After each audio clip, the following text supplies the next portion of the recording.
Performing a verb analysis, we can see in Mark, Jesus is the subject of almost a quarter of the verbs, and another 20% are spoken by Jesus. A similar distribution is seen in Satyrus' Life of Euripides. Similarly, roughly 17% of the verbs of Matthew and Luke have Jesus as a subject.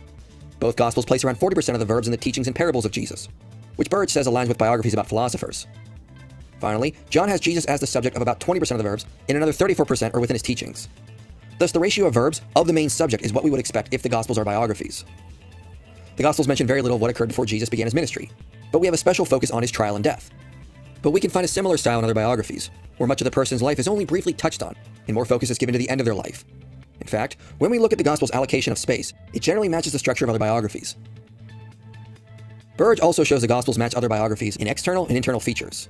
Starting with external features, we see the Gospels are written in a continuous prose narrative, the standard method of biographies. In terms of size, Matthew and Luke match the size of Plutarch's longest life, whereas Mark matches his standard size. John matches the length of Plutarch's Life of Cato Minor.